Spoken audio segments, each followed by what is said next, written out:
Well, let's see what's going on Boomer News. What do you say? I mean, everyone I hate watches this. Let's check it out. 17 past, West Virginia Senator Joe Manchin, you know by now, plans to vote no if that Build Back Better bill comes to the floor. Getting a lot of reaction from liberal media. Some commentators going so far as to predict that it may end our democracy. Shit, I wish. Yeah, I mean, of course, that's how democracy works, right? As soon as I don't get my way, democracy's over. I mean, I fucking wish it was that way. Democracy sucks. Joe Concha, media comments for The Hill, Fox News contributor. How you doing, Joe? Good day to you. I can understand the measure of disappointment by some, but some of this reaction is over the mountain. How do you see it? How do you scan that reaction, Joe? Yeah, Joe, scan that reaction for all the smooth brains at home.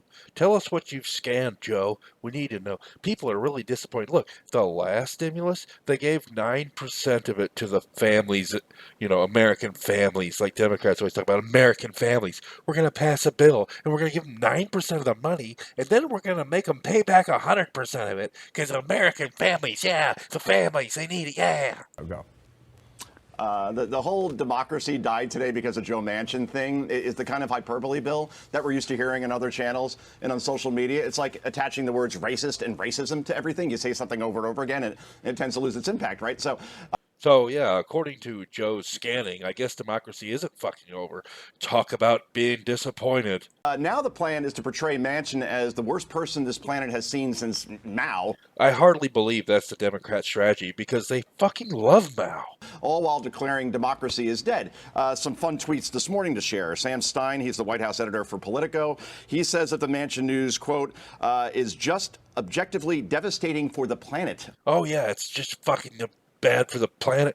Where's the 9% of the money that you're borrowing in my name, you cunts? Unquote. Washington Post conservative, it's funny to say that, Jennifer Rubin, headline, quote, Manchin deals a devastating blow to Biden and democracy, unquote. Well, that sounds great. Biden is getting blowed and democracy is canceled again?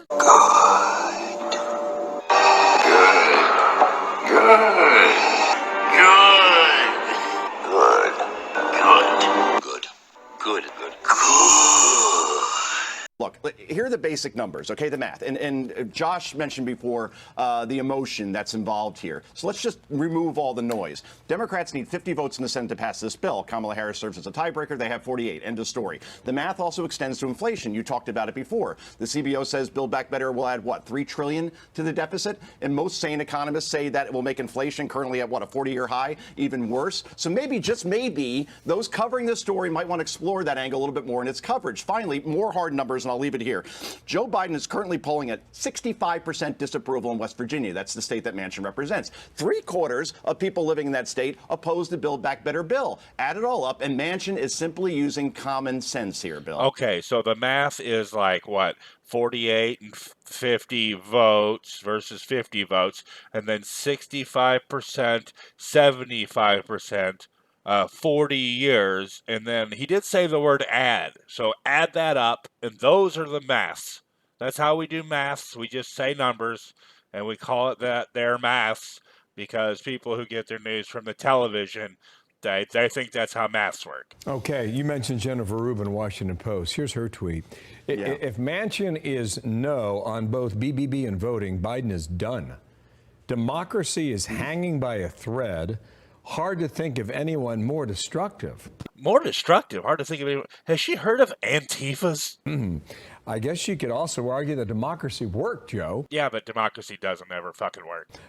Here is AOC on Morning Joe, MSNBC, a few hours earlier. The idea that Joe Manchin says he can't explain this back home to his people is a farce. I mean, it's a farce in terms of, plain democracy, because I represent more or just as many or more people than Joe Manchin does, perhaps more. That's pretty bold. It's a bold strategy, Cotton. Let's see if it pays off for him. Yeah, it would have been nice if the person interviewing Alexandria Ocasio-Cortez could have asked, hey, that whole thing you said about, looting not happening in cities around the country, what are you really saying when you said that? But of course, nothing's asked about that. It was just basically, it was like watching a therapy session, that interview. But now it appears the most powerful Joes in the country, Bill, are in this order, okay? For you, Joe Burrow. I don't know who the fuck that is. Then Joe Jonas. I don't know who the fuck that is. Then Joe Piscopo. Yeah, D-rate comedian. All right. And let's see. Let's go with Joe Pesci. What? Did you just put Joe Piscopo before Joe Pesci? What the fuck did you just... You... Motherfucking you shit-kicking, stinky horse-smelling motherfucker! You gonna let this fucking punk get away with that? What's the matter? What's the world coming to? Okay, no more fucking news for a while.